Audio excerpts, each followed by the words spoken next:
Sasa tutampata ustadhi wa pili ambaye kwamba Ustadh Hassan Said atatuzungumzia kuhusiana na heshima kwa wazazi.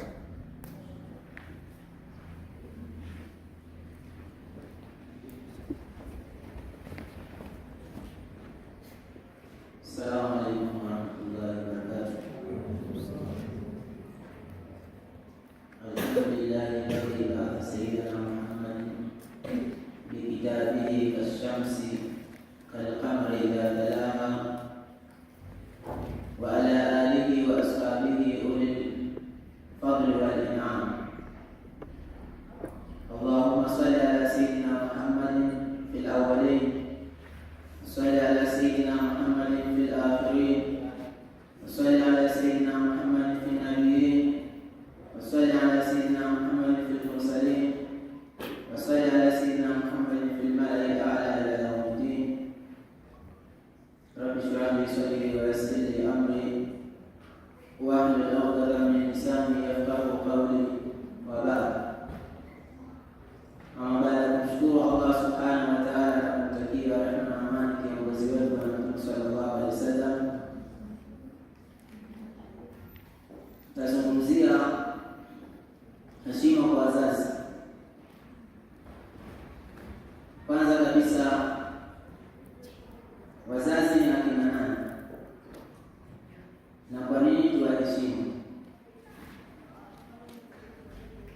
Kwamba mimi na wewe kupatikana kwetu, wazazi ndio sababu ya mimi na wewe kupatikana katika huu ulimwengu.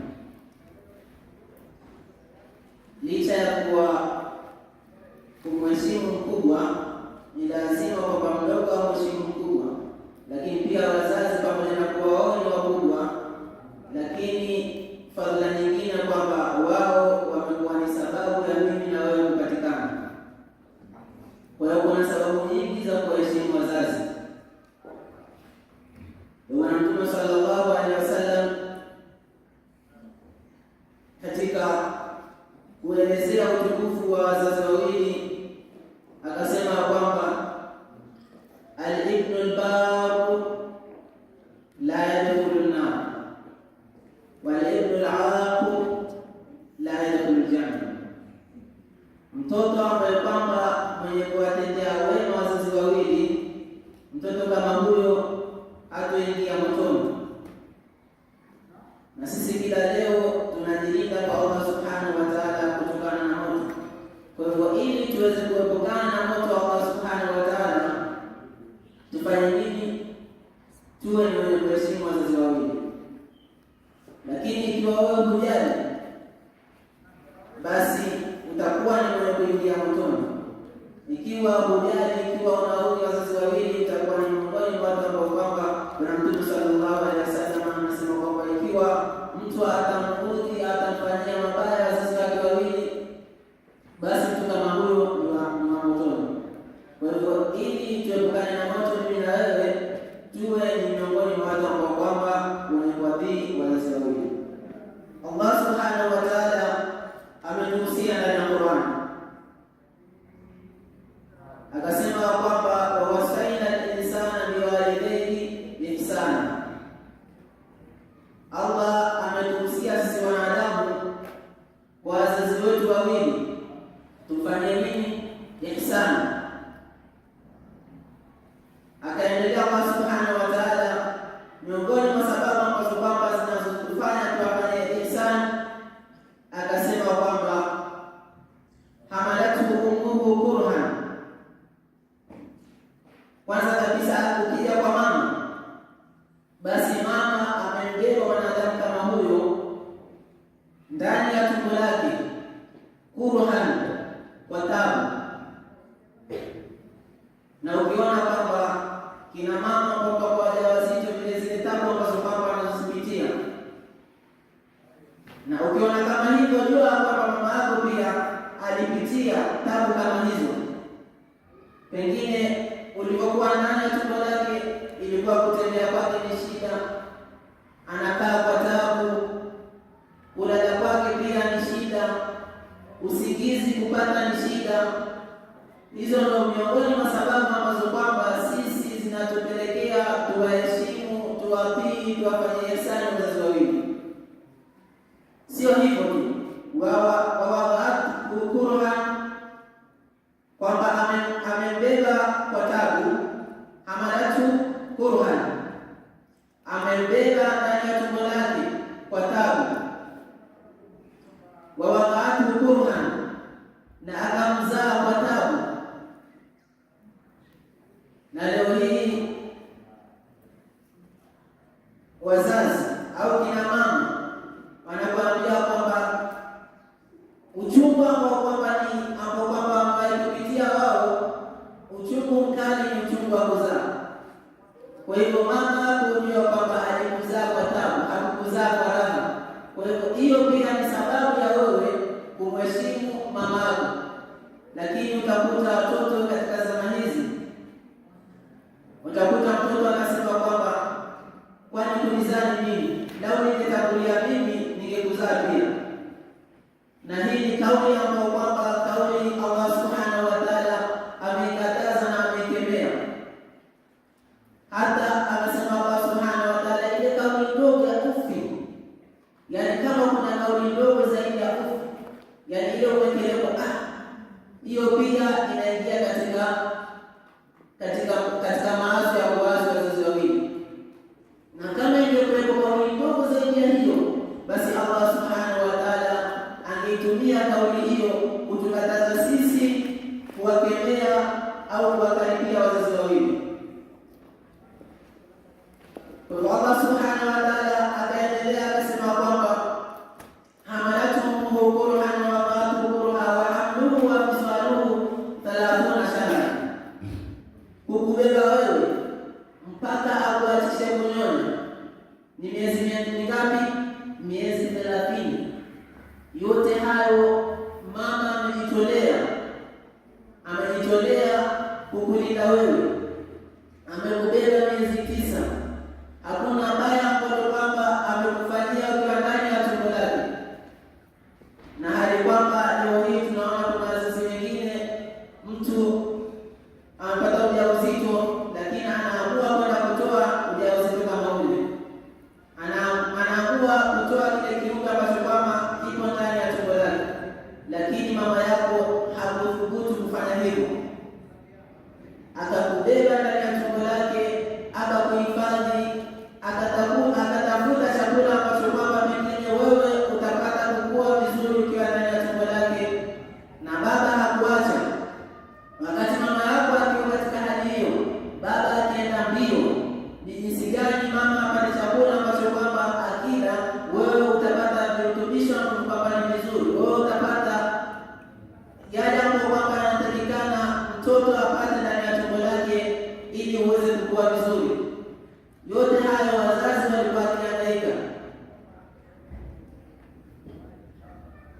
Ndio Bwana Mtume sallallahu alaihi wasallam katika hadithi ambapo kwamba inasema, jaa rajulun ila nabii sallallahu alaihi wasallam faqala man ahammu an-nas bihusni sahabati.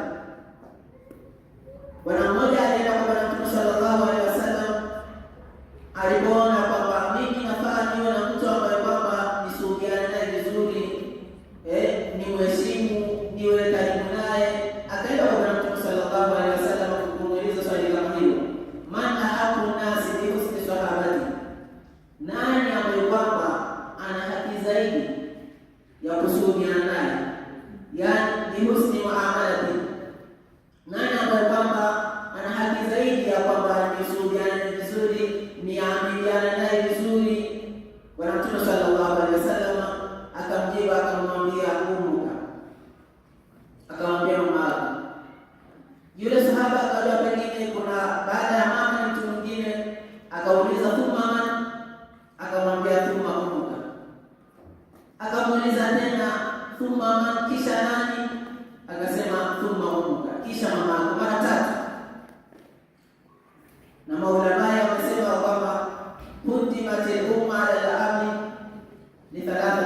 lihamliha, ametangulizwa mama kwa sababu katika daraja tatu, kwa sababu ya kumbeba kwake, kukubeba wewe katika tumbo lake. Mama ametangulizwa daraja tatu ambazo kwamba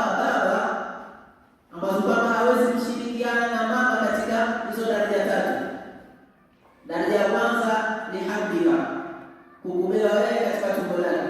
Tunajua kwamba wewe wakati mama yako amekubeba katika tumbo lake, baba pia alikuwa anashirikiana na mama, pengine kutafuta chakula, pengine kwenda huko na huku, akitaka kwenda hospitali ampeleke, amrudishe, lakini kwamba baba hawezi kukubeba katika hayani, hawezi kumsaidia mama yako na kwamba wewe sasa umebeba miezi miwili, acha na mimi ni mbele wewe mwenetu miezi miwili. Hapo baba hawezi kushirikiana na mama katika jambo hilo.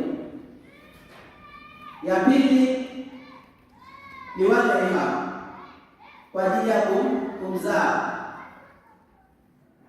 ya kwamba mama ule uchungu wa kuzaa anaupata yeye mwenyewe, pamoja na kuwa baba pengine atalipa zile gharama za matabibu na hivi, lakini mama anapata uchungu yeye kama yeye.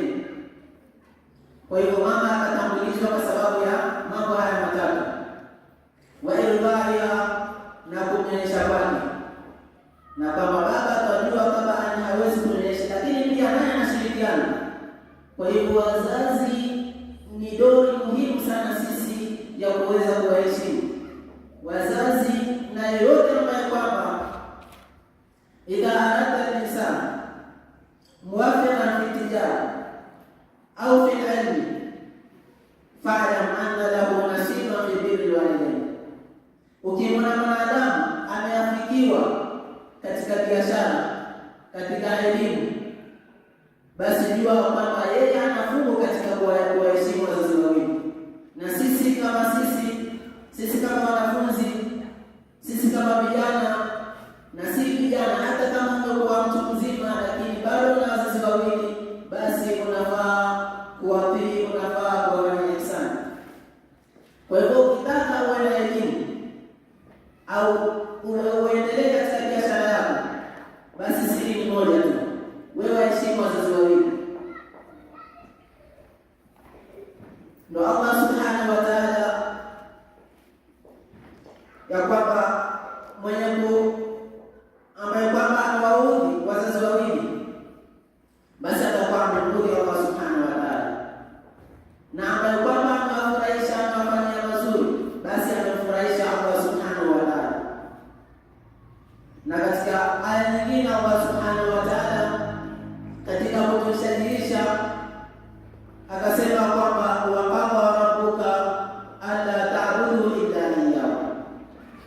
Allah subhanahu wa ta'ala amehukumu yani kwamba usimwabudu isipokuwa yeye. Ikija swali la kumwabudu, usimwabudu yeyote isipokuwa yeye Allah subhanahu wa ta'ala.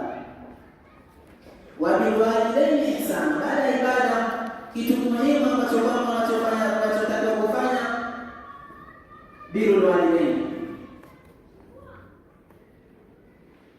Imma yablughanna indaka al-kibar ahaduhuma au kilahuma, huenda wale wazazi wakawa watu wazima au mmoja wao akawa mtu mzima, na wewe hajakuwa huku. Fala taqul lahuma uffin wala tanharhuma wa qul lahuma qawlan karima, basi usiwafanyie kuwaudhi, hata kwa neno ndogo. Allah subhanahu wa ta'ala anasema ufi, ile ya ufi ya labda umekasirika ukafanya hivyo, basi hata hivyo usifanye. Wa qul lahuma qawlan karima, nasema nao kwa kauli ambayo kwamba yenye ikram. Na kauli yenye ikram, Allah subhanahu wa ta'ala akusema qawlan jamilan, kauli nzuri. Kauli yenye ikram ni zaidi ya kauli nzuri. Ni ipi zaidi ya kauli nzuri ambayo kwamba inatakikana kutumia kwa mzazi? Nitatoa mfano. Kauli nzuri, labda umeamka asubuhi, unachofaa kumfanyia mzazi wako kwanza ni salamu. Hiyo ni kauli nzuri. Mwingine umwambia assalamu alaikum, hii ni nzuri. pia wa alaykum salaam, lakini kalima ambayo kwamba ina utukufu ndani yake, assalamu alaykum wa rahmatullahi wa barakatuh. Mama ile assalamu alaykum na ile assalamu alaykum wa rahmatullahi wa barakatuh ukaweka na mama au baba, hivi ina ukarimu. Bila shaka ni hii ya kuongezea ya kumwita mama au ya kumwita baba ina ukarimu. Kwa hivyo na mfano wa hivyo Allah subhanahu wa ta'ala ametuhusia tutumie kaula karima, kauli ambayo kwamba ina ukarimu, ambapo kwamba mzazi akisikia kutoka kwako atajisikia vizuri. Mzazi akisikia kutoka kwako, yani hata kama ana hasira, basi zile hasira zinaondoka. Na katika ihsani ya kumfanyia mzazi ni kwamba wewe mtoto uangalie kwamba mzazi wako wakati ule kitu gani ambacho kwamba anafaa kufanyiwa. Lakini leo hii kuna watoto ambao kwamba yeye hajui kwamba mzazi wake ni kitu gani ambacho kwamba anahitaji kwa wakati huo. Na huyu mtoto pengine utamkuta ana miaka 20, ameishi na baba yake, ameishi na mama yake, ana miaka 30, yuko na baba yake, yuko na mama yake, lakini mpaka leo hatafuti kwamba mzazi wangu ni kitu gani nafaa kumfanyia kabla hajaniambia, kabla hajaniamrisha nifanye kitu kama kile. Kuna vitu ambavyo ukiamka wewe mwenyewe kwamba mzazi wangu kitu gani nafaa kumfanyia, baada ya salamu nafaa kumsaidia kitu fulani. Na kuna wengine mzazi wake anaweza kumpigia simu, na hapo wakati huo unajua kwamba mzazi kama yule amemsomesha, amemwangaikia yote ambayo kwamba tulishatangulia kuyasema, ambapo kwamba kumzaa kwa taabu, kumlea kwa taabu, mzazi yote anayafanya. Lakini mtoto wakati huo ameshapata kazi, ameshakuwa na mshahara wake, anapigiwa na mama yake simu, anasema wazazi wengine ni wasumbufu, pengine akate ile simu au aizime aweke kule. Yaani mzazi wako anakuambia usumbufu. Subhanallah. Yaani wewe umesahau ya kwamba ulipokuwa ukimsumbua mama yako mpaka anakosa kula saa nyingine, mpaka anapata ule usiku anaacha kulala, anaacha usingizi wake kwa sababu yako. Ulikuwa ukisikitika, anasikitika kwa sikitikio lako, anaacha kula kwa vile wewe umeacha kula. Yote hayo mzazi ameyabeba ili pate wewe upate kukua. Lakini sasa ulipokuwa umeshakuwa mkubwa, umeshakuwa na kazi yako, unawasahau tena, imekuwa mzazi amekuwa ni msumbufu kwako. Miongoni mwa ihsani ni kwamba umfanyie mzazi kabla yeye hajakwambia kile kitu umfanyie. Miongoni mwa ihsani, ndio bwana mmoja alikuwa amewahamu wazazi wake baada ya kuwa mishkeli, matatizo yametokea nyumbani kwao, akaondoka pale nyumbani kwao akaenda mji mwingine, akaenda kukaa miaka 3 bila ya kuwasiliana na mzazi, bila ya kujua wazazi wanaendeleaje. Basi baada ya miaka 3, siku moja akapita katika darasa hizi, akasikia yule mwenye kutoa darasa anazungumzia kuheshimu wazazi, umuhimu wa wazazi. Basi akakumbuka, kumbe mimi sijafanya ihsani wazazi wawili. Yule bwana anaitwa Osama, ikabidi arudi nyumbani aweze kumwomba msamaha mama yake, baba yake aweze kumwomba msamaha. Lakini alipokuwa anaingia katika kile kijiji chake, basi akawakuta watu wanampa pole, wanamwambia Allahu ajraka, yani kauli hapo kama inaonyesha kwamba mama yako ameshafariki. Na muda huo yeye alikuwa anaenda kuomba msamaha, yeye alikuwa anaenda aone wazazi wake. Basi yule mzazi, yule mama, anaambiwa hiyo miaka 3 alikuwa akitafuta jinsi gani anaweza kuongea na mtoto wake, jinsi gani anaweza kusikia sauti yake, lakini mtoto hakuwa na habari kama hiyo.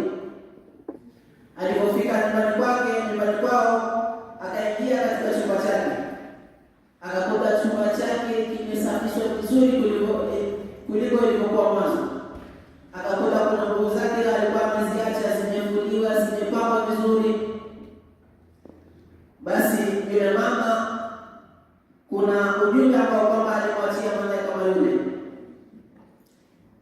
akachukua ujumbe ule akasoma, akakuta kwamba mama yake amemwandikia kwamba mwanangu Osama, ukikuta nimefariki basi nisamehe. Yaani yule mama yuko tayari kuomba msamaha, pamoja na kuwa yule mwanae ndio amemhama, yule mwanae ndio hataki kuongea naye, lakini mama akaona bora aombe msamaha hata kama ni kwa ujumbe. Yule akawa ni mwenye kulia kwa vile amemkosa mama yake na ameshindwa kumwomba msamaha. Kwa hivyo sisi kama watoto, huu ndo wakati wetu wa kuomba msamaha wazazi wawili wakati bado wako hai. Ni wakati wetu wa kupatiliza, kwa sababu unapowatii wazazi wawili itakuwa umetii kauli ya Allah subhanahu wa ta'ala, kauli ya Bwana Mtume sallallahu alaihi wasallam, na utakuwa ni mwenye kupata thawabu kwa kule kuwatii. Na ndio maana bwana mmoja alipotaka kwenda kwenye jihad, Bwana Mtume sallallahu alaihi wasallam alimwambiaje? Fafihima fadali, wazazi wawili, kwa hao wazazi wawili pigana jihad, kwa kuwa kuna wazazi watafikia umri ambao kwamba hawatajiweza. Ndio Allah subhanahu wa ta'ala, imma yablughanna ahaduhuma au yablughanna indaka ahaduhuma au kilahuma,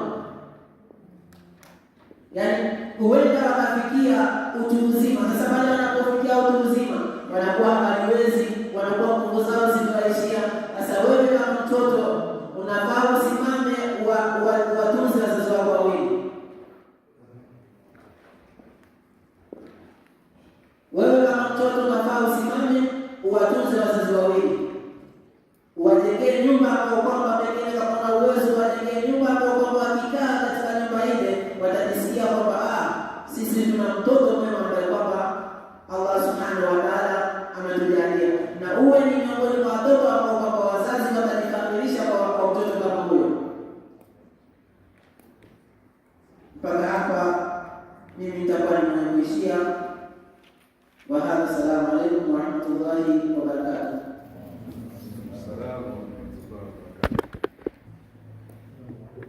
Wa alaykum salaam.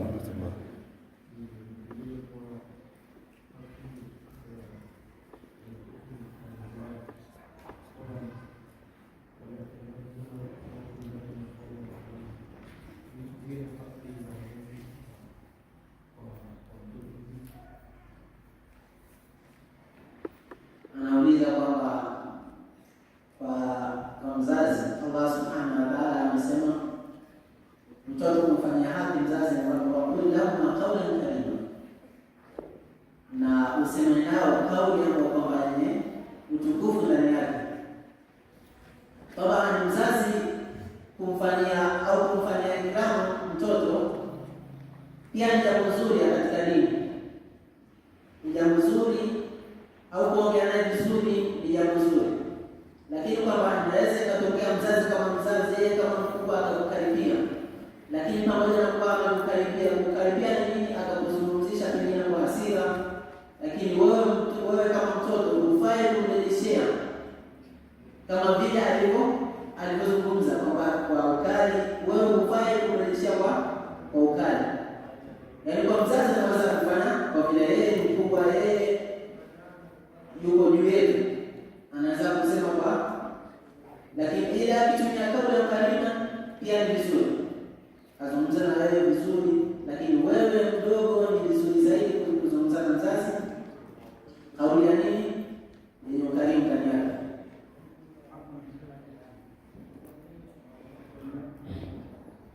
Kulingana na nilivyoelewa swali, aliuliza haki za mtoto kwa mzazi wake, haki zake kwa mama yake na baba yake ni gani?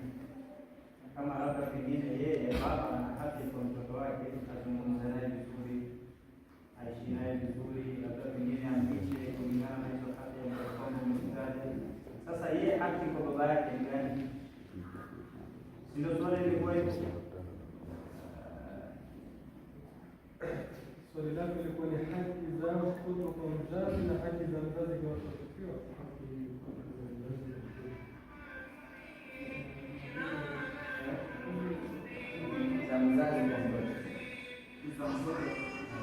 Yaani baada ya kuamshajua haki za mtoto kwa mzazi, sasa nataka niwe za mzazi kwa mama yake au wazazi wake.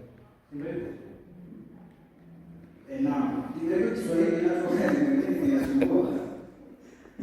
Lakini tutaelewana kuonyesha haki za kusoma. Tunaelezea masuala ya kuheshimu wazazi, akatia ndani yake haki za ambazo kwamba wao wanatakiwa kumfanyia mzazi wao. Mtume ametaja kwamba ni nyingi na ni kubwa, kwa sababu kama sijasahau sababu gani alipata mtoto ambaye kwamba alikuwa amembeba mama yake, akawa anamzungusha kamba, akamuuliza kwamba je, itakuwa mimi nimetekeleza haki za huyu mama, nimemlipa haki yake? Akamwambia hatakuwa bado haujafikia, bado kabisa.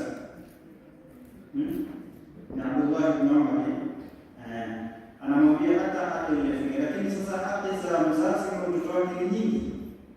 Miongoni mwa haki hizo ni kwamba kwanza ampe jina zuri baada ya kwamba amemzaa, na kabla ya kumzaa amwandalie mama ambaye kwamba ni mzuri, amfundishe Qur'ani, amwombee dua, yaani na nyingine nyingi. Kwa hiyo kuna haki ambazo kwamba pia wewe kama mzazi, na labda pengine ni swali zuri, kwa sababu labda pengine wewe mbele utakuja kuwa mzazi, unatakiwa ujue kwamba haki za mtoto wako kwako ni gani na haki zake kwako pia ni gani. Yana haki zake kwako na wewe una haki zako kwake.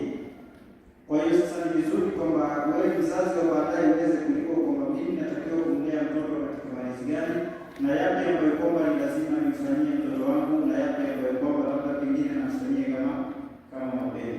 Ni nyingi, kumpa jina zuri, kama masuala mengine kama kumfanyia hakika ni sunna, lakini suala la mtoto kumpatia jina zuri, kumfundisha Qur'ani, kumfundisha elimu ya dini, kumlinganisha. Kama una watoto wawili watatu, unatakiwa wote wafanyie haki ziwe sawa, na nyingine nyingi ambazo kwamba sidhani kama muda unaturuhusu, lakini labda pengine ilikuwa ni mada ambayo kwamba nafikiria karai tulizungumza kuhusiana na mambo haya. Sijui ilikuwa ni karai Yondele tulizungumza kuhusiana na mada hiyo, haki za wazazi, haki za watoto kwa wazazi wao.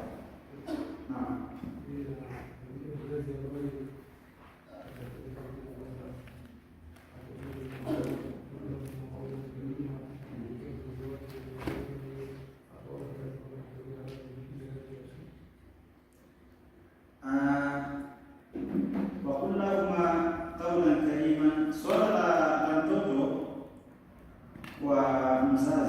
Wewe ukishajua haki zako kwa mzazi wako unatakiwa kuzifuata. Haijalishi yeye ni mkorofi. Kuna wazazi ni wakorofi kweli kweli, sawa. Kama kuna watoto ambao kwamba ni wakorofi katika sisi hapa, kuna watoto wakorofi na Mungu asijalie, lakini kuna wazazi pia ni wakorofi, kwa sababu sisi tunapokuwa hivi ndio tunaenda kuwa wazazi, sawa. Sasa lakini Mwenyezi Mungu Subhanahu wa Ta'ala anazungumza katika sura Luqman, kama sijakosea, wa jahadaka ala an tushrika bima laysa laka bihi ilmun fala tutihuma wa sahibuhuma fi dunya ma'rufa. Mwenyezi Mungu anasema kwamba ikiwa wazazi watakuforce mfano kufanya kitu ambacho kwamba hukitaki wewe, labda pengine unaona kwamba hiki kitu hakiendani na principles zako, au labda pengine sheria za dini, ikiwa ni zako bora uvunje. Ikiwa ni dini, sasa ndio naambia kwamba ikiwa utakuforce kufanya kitu ambacho kwamba kwa nje anataka ana tushirika bihi, fala kumshirikisha Mwenyezi Mungu Subhanahu wa Ta'ala usifanye, lakini unatakiwa kuishi nao katika huu ulimwengu vizuri. Jitahidi sana kwa kadri ya unavyoweza kumridhisha mzazi. Kuna wengine hata kufanya vitu vingi, lakini wewe unatakiwa kufanya bidii ili uweze kufikia zile radhi zao, kwa sababu ridwallahi fi ridha alwalidaini. Haijalishi ni Waislamu na sio Waislamu, ni wazuri sio wazuri, kwa sababu wazazi wanatofautiana kama kwamba sisi watoto tunatofautiana. Kwa hiyo katika hali zote, mzazi ni Muislamu mridhishe, si Muislamu mridhishe. Ni mzuri anakufanyia mazuri mazuri kwako, mridhishe. Hakufanyii mazuri, mridhishe. Kuna wazazi kuomba hata wakataa watoto wao, lakini yeye wewe mtoto ndio si mzazi wake, ni mzazi wake. Kwa hiyo fanya kile unachokiweza, sawa, kwa kujitahidi kwa namna gani unaweza kumridhisha mzazi wako, kwa sababu akiridhika ndio Mungu amekupa.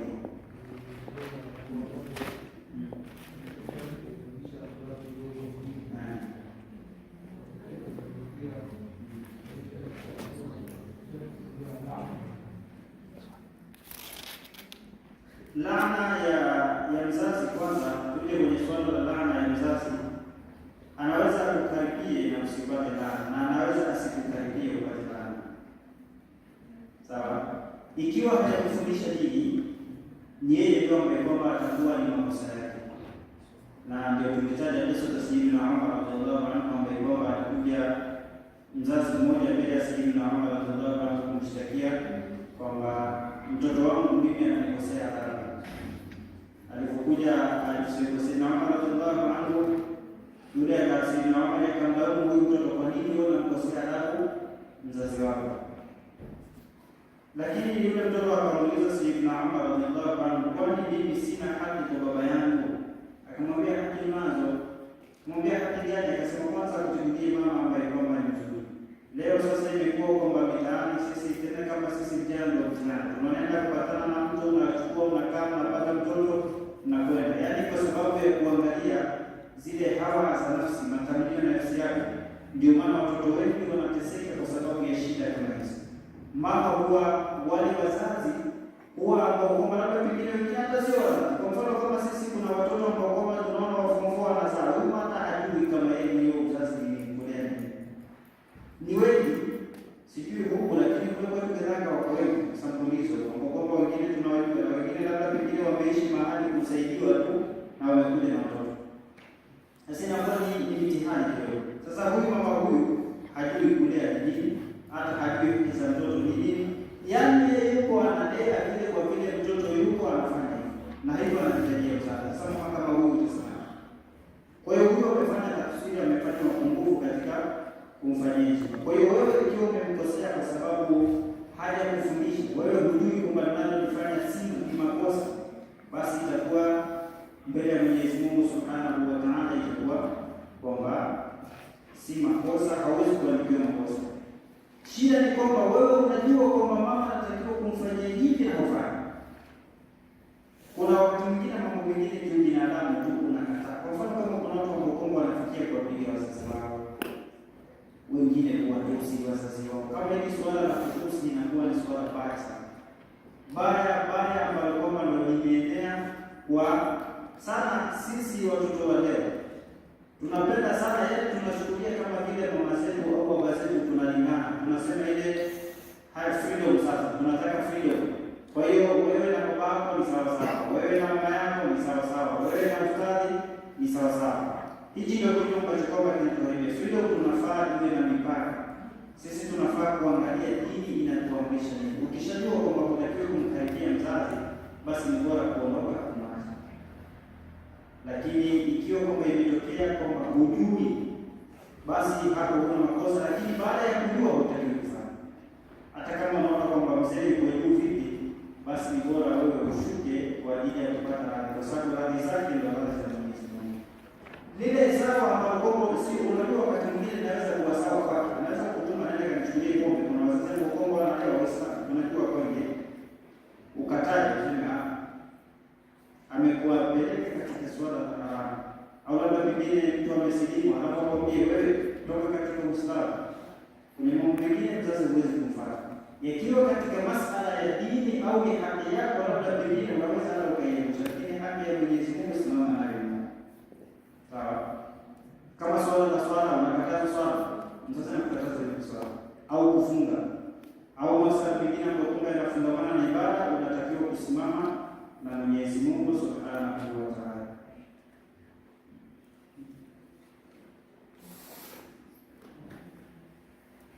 Swali kuhusu wazazi. Huko watu wamelala.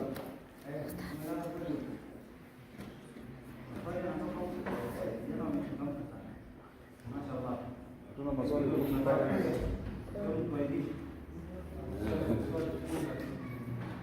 iko na swali? Andika kama unaniuliza andika chini. Ama nyinyi mnaheshimu wazazi wote? Ndio hamna swali. Tutauliza wazazi tu sasa itapika. Nani iko na swali?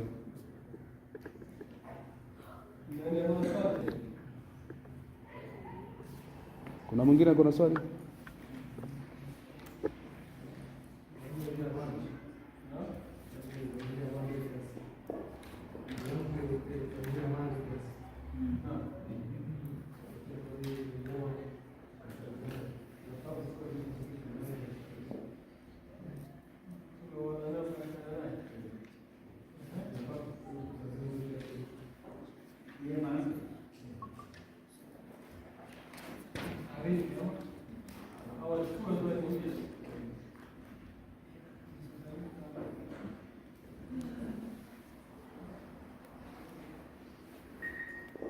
Hizo vitu ni zako wewe au ni zake?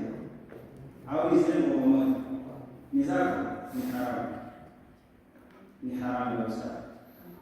Na ndio makosa mengi ambayo kwamba amefanyika leo imepelekea kwa sababu ya tamaa zetu ambazo kwamba tuko nazo tunaingia katika kula haramu na ndio maana hata wakati mwingine tunasema kwamba inapatikana mtihani hata kwa upande wa watoto, kwa sababu katika jambo ambalo kwamba ni baya sana linalofanya kumharibu mtoto ni kumlisha haramu.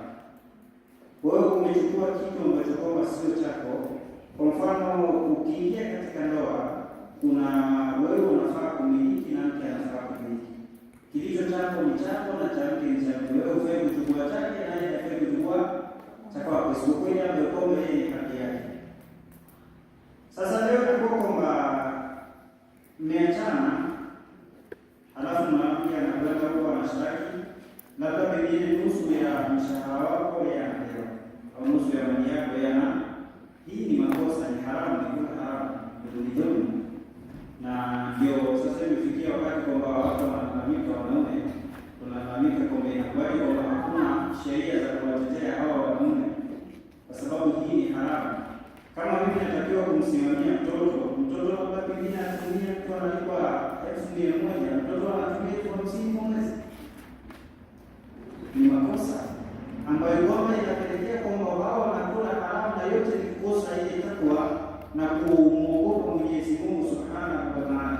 Ndio maana Mtume anasema hata katika swala la kuofa likati dini tabati yake, angalia kwenye dini, kwa sababu ikiwa hana dini anachokiangalia ni tumbo lake, ni kupendeza, ni dini. Hapa ndio mkokoba tunaingia katika mitihani mingi.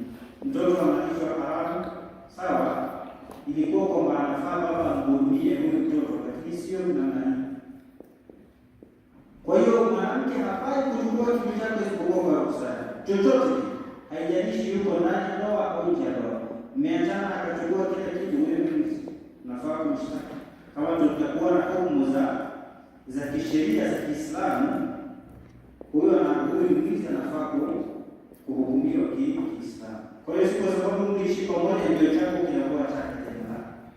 Hiyo haipelekei. Kuna zile haki zinarudi pale pale, wewe mlishe na yeye abaki katika msingi yake na wewe katika msingi yako. Mali yake ni yake na yako ni yako. Kama hajakupa ni yake, na wewe kama hujampa bado inakuwa ni yako. Hatuzungumzii kuhusiana na haki ambazo kwamba wewe unazo unatakiwa kuzifanya kama kumlisha, kumvisha na masuala ya kumpatia sehemu ya kuishi, lakini ameshatoka huyo hafai kupewa tena. Kama ametoka yeye mwenyewe tu bila makosa yoyote, inaacha hafai kupewa chochote. Labda ingekuwa ni vizuri pia tuweke durusi kama hizi wakati mwingine kuweza kuelezana haki za mke kwa mume wake ni gani na haki za mume kwa mke wake pia ni gani, lakini leo ni wazazi na watoto. Salamu alaykum. Question?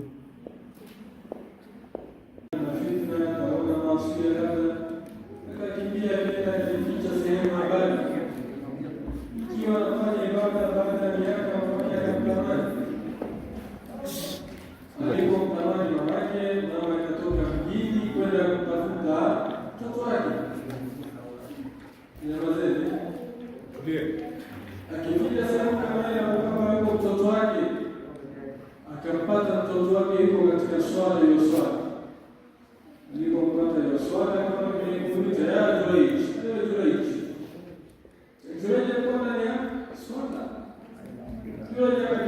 swala, rabbi ya ummi, je, swala yangu na mamangu usikilize nani? Fastamana swala yake. Basi akaendelea swala yake, mama kakaa mpaka akachoka. Mama akaenda baada ya muda kule tena miezi, akarudi tena. Aliporudi mama tena akapata tena jureji wa swali. Akamita tena jureji akajiuliza tena vile akiendelea na swala. Na swala zote kama zetu leo, swala kama express hapa dakika 2-5 swala imemaliza. Tu swala pengine tuna masaa, kila kwa kesho na dakika 2 siku nzima. Basi mama akakasirika kuondoka. Mara ya pili, mara tuletu wake jureji akakaa kaja akamtembelea. Akija tena jureji tembelea yuko ndani ya swala. Akamwita tena jureji akiendelea na swala yake. Basi mama akatoka baada ya kukasirika, akaambia Allahumma la tumithu hatta yadhuqa wujuha al-mu'minat. Ya Allah, usimfishe huyu jureji mpaka aonje nyuso za wanawake ambao kwamba ni wabaya, wanawake ambao kwamba wanapenda wanaume. Dua mama anaiomba tena, anamwambia nani? Mtu ambaye kwamba ni mwenye ibada, mtu ambaye kwamba taimu zote siku zote ni kufunga na siku zote ni kuswali. Akaomba mikono, anamwambia Allah, nimekuja siku 3 na kila kitu kinaishi, na kuomba usimfishe hata yadhuqa wujuha al-mu'minat, akaoja nyuso za wanawake wabaya. Basi kule mimi bado namchukua ambaye kwamba mwanamke anajidai anaongea msichana naye yote ishamaliza, hamfai yote. Kuna mmoja akaambia kwa mtu mmoja ambaye hujamweza na hautafikia aitwa jureji. Yule mwanamke akafunga safari, akajipanga, akienda kwa jureji wa swali, akawa kwenye kumbembeleza jureji, anataka kumsikiliza na kumwangalia. Mwanamke akienda akalala na mwanaume mwingine akashika mimba. Baada ya kushika mimba akaenda mjini, siku ya kuzaa akaelezea, je, mwambie mimba ya nani? Akamwambia hatujui. Akaambia mimba ni ya jureji. Mwambie kama wasema ni mchaji Mungu, mimba ni yake. Angalia, anamsikilizia. Watu wakakasirika mjini, wakatoka mbio mpaka katika sehemu ambapo kwamba jureji yuko. Alikuwa nyega kipanda chake mwenyewe ya swali, wakaja wakampiga, wakamvunja, akamtoa madamu, wakampeleka mpaka mjini. Kibaka wewe, fanya swali, mchaji Mungu, kumbe hakuna chochote. Kibaka mkubwa wewe, umekwenda kulala na mwanamke ambaye ni kahaba, na jureji hakufanya. Afika kule mjini, jamaa mharibu kila kitu, madamu anatoka. Akaambia mtoto wetu alozaliwa bwana. Basi jureji pale akaenda kwa mtoto, akamwekea kidole chake kwa kitovu chake, kisha akamwambia kwa jina la Mwenyezi Mungu, wewe mtoto, sema nani ambaye kwamba ni babako. Yule kijana akasema, babangu ni mchungaji mbuzi fulani. Kitu gani kilichomfikisha jureji atupe na kujia kibanda chake? Dua ya nani? Ya mama. Na alikuwa mtu gani jureji? Mtu mwenye hii ibada zake. Vitu vile hapa kwa ibada zetu ni chache. Dua moja itatupita mbele. Kwa hiyo tuchungeni sana na dua za wazazi. Dua za wazazi ni hatari. Mmoja katika wanazuoni sema, wazazi msiwapize watoto wenu. Asema ikiwa mdogo kuna siku nimemshika kidege vile kifunga kamba. Asema nimefunga kamba bila mara kuka katika. Kwa mambo akakasirika, akaambia Arabu, usimfishe leo mpaka kuka katika. Asema alipokuwa mkubwa akakata huko. Kwa hiyo sana na dua za wazazi. Hazina pazia baina ya wazazi na baina ya Mola Subhanahu wa Ta'ala. Mmoja sema ridha alwalidaini dinun au dayn. Kuridhisha wazazi wawili ni dini au ni deni. Dini kivipi? Atakupeleka mpaka peponi. Deni kivipi? Ukimsumbua mzazi na wewe utalipwa. Aljazao min jinsi al-amali kama tadinu tudanu wa dunya taduru.